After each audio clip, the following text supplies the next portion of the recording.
అందులో డైనమిక్సే మారిపోతాయి friends.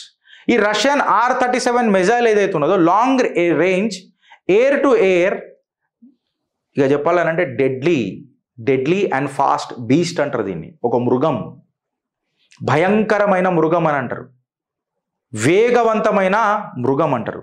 United states, China దీని దగ్గర అసలు ఆన్సర్ లేదు దీని క్యాపబిలిటీకి. R-37M ఫైర్ చేస్తే దాన్ని మళ్ళా ఛేదించే కెపాసిటీ నైదర్ అమెరికాకు లేదు, డూప్లికేట్ చైనాకు అసలే లేదు. రష్యా ఇది భారత్కి ఆఫర్ చేసింది. R-37M ప్రొడక్షన్ భారత భూభాగంలా మీరు తయారు చేయండి ఇండిజినియస్గా, మేము టెక్నాలజికల్ ట్రాన్స్ఫర్ కూడా చేస్తామని చెప్పి. అగర్ కూడా ఈ డీల్ సైన్ అయితే ఇండియన్ ఎయిర్ ఫోర్స్ మామూలుగా ఘాతక్ కాదు. అప్పుడు ఎందుకు కాదు గిరీష్ అని చెప్పి మాట్లాడితే దీని స్టేక్స్ చాలా డేంజర్గా ఉంటాయి ఫ్రెండ్స్. ఏరియల్ కన్ఫ్రంటేషన్స్లో, ఏరియల్ కొట్లాటలల్లా, గాలిల కొట్లాటలల్లా మామూలుగా ఉండదు. ఎందుకు చెప్పాలన్నా, ఈ R-37M ఒక సింహస్వప్నం అని అంటారు. సుక్కలు చూపిస్తుంది దినంలా పాకిస్తాన్ F-16కి, అవాక్స్కి. ఇది కేవలం ఒక మిసైల్ కాదు, జెట్ కిల్లర్ కూడా. ఇది ఎనిమీ ఎయిర్ క్రాఫ్ట్ని అసలు మనకు కనబడక ముందే మనకి లేపడుతుంది. బియాండ్ విజువల్ రేంజ్ అంటారు, BVR అని అంటారు టెక్నికల్ లాంగ్వేజెస్లో. దుష్మన్ కానీ ప్లేన్ మనకు కనబడాల్సిన అవసరం కూడా BVR రేంజ్ టల్ కొట్టి పడేస్తుంది. ఆల్రెడీ చెప్పిన F-16లకు, అవాక్లకు అయితే ఇక అసలు ఈ మిజైల్ వస్తుంది అని తెలిసే లోపల అప్పటికాడు ఫుల్ ఎగిరిపోయి ఉంటుంది. ఏం గిరీష్ తెలియకుండా ఎట్లా ఎగిరిపోతుంది అని అంటే, అన్నా దీని స్పీడు మ్యాక్స్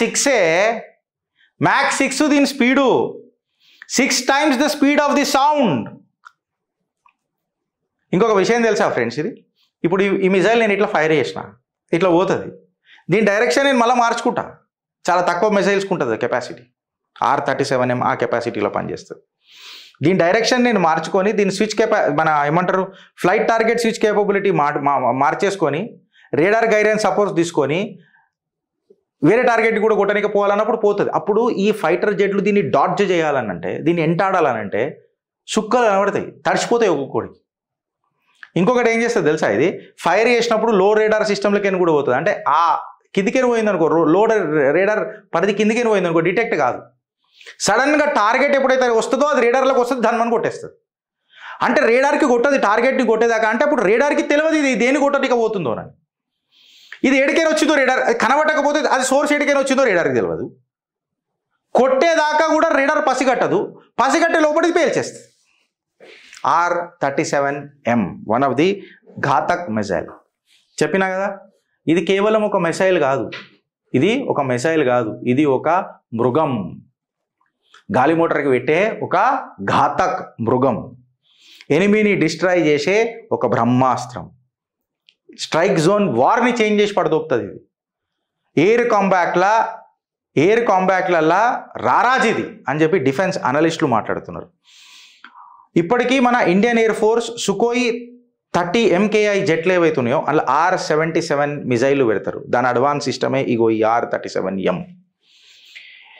ఇది dramatic large in range speed and ప్రెసిషన్ల తోపు ఇది. రష్యా ఇది కంప్లీట్గా భారత్కి ప్రొడక్షన్ షేర్ చేస్తానని అనుకుంటుంది. ఇన్ఫ్యాక్ట్ భారత్లో మ్యానుఫ్యాక్చర్ చేసే కెపాసిటీ కూడా భారత్కి ఇస్తా అని చెప్తుంది. ఇన్ఫ్యాక్ట్ చెప్పాలనంటే ఇది భారత్కి ఒక గొప్ప విన్ సిచ్యువేషన్.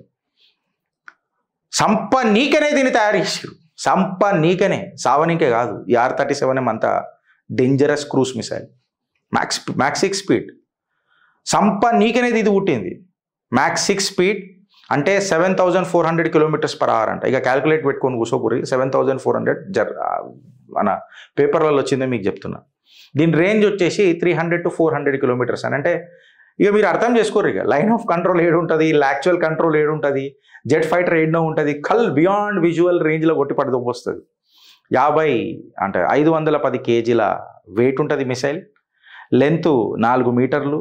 దాని వార్ హెడ్ ఏదైతే ఉంటుందో, అంటే యాక్చువల్గా వార్ హెడ్ అంటారు కదా, వార్ హెడ్ ఏదైతే ఉంటుందో అది 60 kg. High speed precision controlled Ghatak missile. NATO దేశాలు దీన్ని AA-13 యాక్స్ హెడ్ అని చెప్పి మాట్లాడతారు. ఎవరెవరికి సింహ స్వప్నం, ఫైటర్ జెట్లకు, అవాక్స్కి, డ్రోన్స్కి, ట్యాంకర్ ఎయిర్క్రాఫ్ట్లకు. పాకిస్తానీ ఎయిర్ ఫోర్స్ ఎప్పుడు కూడా F-16ల మీద, చైనా డూప్లికేట్ మాల్ మీద డిపెండ్ అయి ఉన్నది. డిఫెన్స్ ఎక్స్పర్ట్స్ ఏమనంటారనంటే R-37M గిట్లా వీడియో ప్లేలకు దిగిందంటే, అరేనాలకు దిగిందంటే, మైదాన్లకు దిగిందంటే లైన్ ఆఫ్ కంట్రోల్, గిన్ ఆఫ్ కంట్రోల్ ఏముండదు, అది డిఫైన్ చేసుకుంటుంది అని చెప్పి చెప్తున్నారు.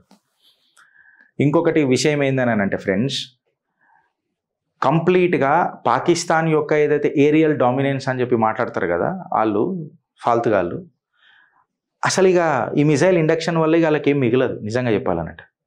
ఈ క్రాస్ బార్డర్ ఇక నిజంగా చెప్పాలంటే పాకిస్తాన్కి ఒక సూసైడల్ అటెంప్టే. నేను మజాక్ ఆడతలేను, ఒకసారి మీరు చదువురు దీని మీద, మీకు దొరుకుతుంది. నేను పెట్టింది కూడా మీకు జీ న్యూస్లో వచ్చింది. దాని తర్వాత మన bulgarianmilitary.com అని ఒక డిఫెన్స్ వెబ్సైట్లో వచ్చిందే మీకు నేను పెట్టిన. India and Russia all time friends and ఈ పార్ట్నర్షిప్ బ్రహ్మోస్లో కూడా చేసినాం, ఎన్నో డిఫెన్స్ సెక్టార్ ప్రాజెక్ట్స్లలో కూడా మనం చేసినాం. ఇరు పక్షాలలో మిలిటరీ క్యాపబిలిటీస్ బూస్ట్ చేసుకోనిక మనం joint collaborative trainings or to that matter production technologies, technological transfers చేసినాం. సో బ్రహ్మోస్ ఎయిర్ స్పేసే ఉండని, or to that matter super cruise మిసైల్సే ఉండని, ఇవన్నీ మనం రష్యాతో కలిపి చేసినాం. ఈ టెక్నాలజికల్ ట్రాన్స్ఫర్ ఒక కొత్త ఇన్నోవేషన్స్కి దారితీస్తుంది. ఇండియన్ మిలిటరీ నీడ్స్కి ఒక కొత్త అనుభూతి, అనుబంధం రెండు మొదలవుతాయి. ఈ మిసైల్ని మనం అడాప్ట్ చేసుకుంటే ఏవైతే మన ఇంటిగ్రేషన్ ఉంటుందో ఫ్యూచర్ ఫైటర్ జెట్స్కి, మన తేజస్, గీజస్ ఎక్సెట్రా వీటన్నిటికీ ఒక కొత్త నాంది వలుగుతుందని చెప్పి డిఫెన్స్ అనలిస్టులు మాట్లాడుతున్నారు ఫ్రెండ్స్.